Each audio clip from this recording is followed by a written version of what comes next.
বিশ্বের সবচেয়ে আধুনিক তথাকথিত স্টেলথ প্রযুক্তির যুদ্ধবিমান কি সত্যিই অদৃশ্য, নাকি ইরানের মতো দেশের প্রতিরক্ষা ব্যবস্থা তার সামনে বাধা হয়ে দাঁড়াতে পারে? সাম্প্রতিক এক ঘটনায় যুক্তরাষ্ট্রের গর্ব F-35 লাইটনিং II-কে নিয়ে হতাশার খবরই সামনে আসছে। কিন্তু কেন এই ঘটনা সামরিক বিশেষজ্ঞদের মধ্যে নতুন করে বিতর্কের জন্ম দিয়েছে? চলুন খোলা চোখে দেখা যাক সেই ঘটনার পেছনের অজানা তথ্য।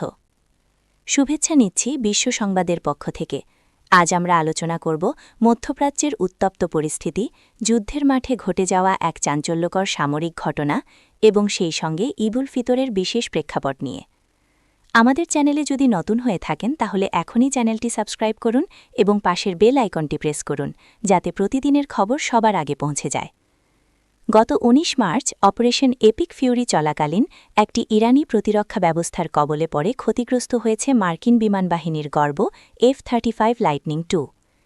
পেন্টাগন নিশ্চিত করেছে যে বিমানটি জরুরি অবতরণ করতে বাধ্য হয়েছে, তবে পাইলট অক্ষত রয়েছেন। এই ঘটনার পর তথাকথিত স্টিলথ বা রাডারে অদৃশ্য থাকার প্রযুক্তির কার্যকারিতা নিয়ে বিশ্বজুড়ে সামরিক বিশেষজ্ঞদের মধ্যে নতুন করে বিতর্কের ঝড় উঠেছে। ইরানের প্রকাশিত একটি ভিডিওতে দেখা গেছে ইনফ্রারেড সেন্সর ব্যবহার করে লক্ষ্যবস্তু নির্ধারণের পর ক্ষেপণাস্ত্র নিক্ষেপ করা হচ্ছে। ভিডিওর সবচেয়ে চমকপ্রদ দিক হল বিমানটি কোনো ধরনের প্রতিরক্ষামূলক কৌশল বা ফ্লেয়ার ছাড়াই উড়ছিল। সামরিক বিশ্লেষকদের মতে বিমানটির স্বয়ংক্রিয় সতর্কবার্তা ব্যবস্থা বা সেন্সরগুলো আগত বিপদ শনাক্ত করতেই পারেনি। এই ঘটনাকে সামরিক পরিভাষায় একটি সফল স্যাম অ্যাম্বুশ বা ভূপৃষ্ঠ থেকে আকাশে নিক্ষেপ করা ক্ষেপণাস্ত্রের অতর্কিত আক্রমণ হিসেবে দেখা হচ্ছে। প্রতিরক্ষা বিশ্লেষক সেবাস্টিয়ান রবলিনের মতে F-35 মূলত রাডারকে ফাঁকি দেওয়ার জন্য নকশা করা হলেও অপটিক্যাল বা ইনফ্রারেড সেন্সরের কাছে এটি পুরোপুরি অদৃশ্য নয়। বিশেষ করে যখন স্বল্প পাল্লার লক্ষ্যভেদে বিমানটিকে নিচু দিয়ে উঠতে হয়, তখন মাটির কাছাকাছি থাকা মোবাইল প্রতিরক্ষা ব্যবস্থাগুলোর জন্য এটি সহজ লক্ষ্যবস্তু হয়ে দাঁড়ায়। ইরানের মজিদ বা রাদ-1-এর মতো সিস্টেমগুলো মূলত তাপ বা দৃশ্যমান ইমেজিং ব্যবহার করে কাজ করে, যা বিমানের রাডার ওয়ার্নিং রিসিভারকে কোনো সংকেত দেয় না। এই ঘটনার সবচেয়ে উদ্বেগের বিষয় হল F-35-এর ANAQ-37 ডিস্ট্রিবিউটেড অ্যাপারচার সিস্টেমের ব্যর্থতা। এই সিস্টেমে থাকা 6টি ইনফ্রারেড ক্যামেরা 360 ডিগ্রি সুরক্ষা দেওয়ার কথা থাকলেও কেন সেটি ফ্লেয়ার বা ডিকয় ব্যবহারের জন্য পাইলটকে সতর্ক করেনি তা নিয়ে পেন্টাগনে তোলপাড় চলছে। এটি কোনো কারিগরি ত্রুটি নাকি ইরানের উন্নত জ্যামিং প্রযুক্তির কারিশমা, তা নিয়েই এখন চুলচেরা বিশ্লেষণ চলছে। প্রযুক্তির উৎকর্ষের সাথে সাথে তাকে পরাস্ত করার কৌশলও যে সমানতালে বাড়ছে, এই ঘটনা তারই প্রমাণ। সাম্প্রতিক সময়ে মার্কিন ও ইসরায়েলি বাহিনী ইরানের আকাশ প্রতিরক্ষা ব্যবস্থাকে গুড়িরিগেতে কয়েক দফা হামলা চালালেও ইরান তার বিশাল অস্ত্রাগারকে সুকৌশলে ছড়িয়ে ছিটিয়ে রাখতে সক্ষম হয়েছে। দেশের বিশাল ভৌগোলিক আয়তন এবং পাহাড়ি ভূখণ্ডকে কাজে লাগিয়ে ইরানি কমান্ডাররা তাদের মোবাইল লঞ্চারগুলোকে লুকিয়ে রেখেছেন। পশ্চিমা ও সোভিয়েট প্রযুক্তির সংমিশ্রণে তৈরি তাদের দেশীয় ক্ষেপণাস্ত্রগুলো এখন অত্যাধুনিক স্টিলথ বিমানের জন্য বড় ঝুঁকি হয়ে দাঁড়িয়েছে। এই হামলার রাজনৈতিক ও মনস্তাত্ত্বিক গুরুত্ব অপরিসীম। মার্কিন বিমান বাহিনী গত কয়েক দশকে আকাশযুদ্ধে কোনো মনুষ্যবাহী বিমান হারায়নি বললেই চলে। এমন পরিস্থিতিতে একটি অত্যাধুনিক যুদ্ধবিমান ক্ষতিগ্রস্ত হওয়া ইরানি বাহিনীর মনোবল যেমন বাড়িয়ে দেবে, তেমনি মার্কিন মিশন পরিকল্পনাকারীদের ওপর বাড়তি চাপ তৈরি করবে। ভবিষ্যতে স্বল্পপাল্লার বোমা বা JDAM ব্যবহারের ক্ষেত্রে মার্কিন পাইলটদের এখন অনেক বেশি সতর্কতা অবলম্বন করতে হবে, যা অভিযানের গতি কমিয়ে দিতে পারে। তবে মুদ্রার উল্টোপিঠে F-35-এর স্থায়িত্ব নিয়েও আলোচনা হচ্ছে। সাধারণত ক্ষেপণাস্ত্রের আঘাতে যে কোনো যুদ্ধবিমান আকাশে ধ্বংস হয়ে যাওয়ার কথা, কিন্তু এই বিমানটি ক্ষেপণাস্ত্রের স্প্লিন্টার বা শার্পনেলের আঘাতে চালনাশক্তি আংশিক হারালেও বিধ্বস্ত হয়নি।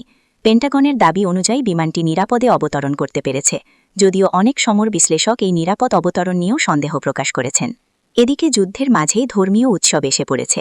রমজান মাসের শেষ দিকে আসলেই সবার মনেই কৌতূহল জাগে যে ঈদ কবে।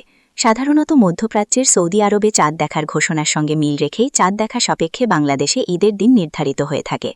সেই ধারাবাহিকতায় সৌদিতে শুক্রবার পালন করা হয়েছে পবিত্র ঈদুল ফিতর, আর বাংলাদেশে তার পর দিন অর্থাৎ শনিবার ঈদুল ফিতর পালিত হয়েছে। তবে মধ্যপ্রাচ্যের অন্যান্য দেশগুলোর মতো শুক্রবারে নয়, বরং বাংলাদেশের সঙ্গে মিল রেখে 30 রোজা সম্পন্ন করে শনিবারে ঈদ পালন করেছে ইরান। ঈদ নিয়ে ইরানের নতুন সর্বোচ্চ নেতা মোস্তফা খামেনির দপ্তর থেকে ঘোষণা করা হয়েছিল যে চাঁদ দেখার পর নিশ্চিত হওয়া গেছে শুক্রবার রমজানের 30তম দিন। দীর্ঘ 1 মাস সিয়াম সাধনার পর শনিবার শাওয়াল মাসে চাঁদ অনুযায়ী দেশবাসী খুশি ঈদে মেতে ওঠেন। ইরানের এই ঘোষণার সঙ্গে একাত্মতা প্রকাশ করেছে প্রতিবেশী দেশ ইরাকও। দেশটির শীর্ষ শিয়া ধর্মীয় নেতা আয়াতুল্লাহ আলী আল সিস্তানি শনিবার ঈদ উদযাপনের কথা নিশ্চিত করেন। ইরান এই বর্তমান সংঘাতকে রমজান যুদ্ধ হিসেবে অভিহিত করেছে, যার মধ্যে এই ধর্মীয় উৎসবটি পালন করতে যাচ্ছে দেশটির নাগরিকরা। যদিও এবারের ঈদ উল ফিতর ইরানের জন্য এক অনন্য তাৎপর্য বহন করছে, কারণ রমজানের শেষ দিনটি কাকতালীয়ভাবে নওরোজ বা ইরানি নববর্ষের সঙ্গে মিলে গেছে। বসন্ত বিষুবের এই সময়ে ইরানিরা ঐতিহ্যভাবে নতুন বছর উদযাপন করে থাকেন। একই সঙ্গে ঈদ এবং নববর্ষের এই মিলন মেলা ইরানি জনজীবনে এক মিশ্র অনুভূতি সৃষ্টি করেছে। যদিও প্রতিবার এই উৎসবকে সামনে রেখে দেশটিতে জমজমাট প্রস্তুতি থাকে, এবারের যুদ্ধের কারণে সেই আনন্দে ভাটা পড়বে বলেই মনে করছে ইরান। পরিশেষে বলা যায়, হরমুজ প্রণালীর সংকট থেকে শুরু করে F-35-এর সাফল্য নিয়ে প্রশ্ন, সব মিলিয়ে এই যুদ্ধ আমেরিকার বৈশ্বিক অভিভাবকত্বের মিথকে ভেঙে দিচ্ছে। ইরান তার ধর্মীয় ও সাংস্কৃতিক ঐতিহ্য ধরে রাখার পাশাপাশি সামরিক কৌশলেও বাড়তি আত্মবিশ্বাস দেখাচ্ছে। তবে এই যুদ্ধ শেষ হবে কবে এবং কার জয় নিয়ে অনিশ্চয়তাই এখন সবচেয়ে বড় প্রশ্ন। আপনার মতামত জানান। F-35-এর এই ঘটনা কি আমেরিকার সামরিক আধিপত্যের জন্য বড় ধাক্কা, নাকি এটি সামরিক ব্যর্থতা মাত্র? কমেন্ট বক্সে লিখে জানান। ভালো লাগলে ভিডিওটি লাইক করুন এবং যুদ্ধ পরিস্থিতির নিয়মিত আপডেট পেতে চ্যানেলটি সাবস্ক্রাইব করতে ভুলবেন না। আজকের মতো এখানেই শেষ করছি। অন্য একটি প্রতিবেদনে আবারও দেখা হবে। বিশ্ব সংবাদের পক্ষ থেকে সবাইকে ধন্যবাদ।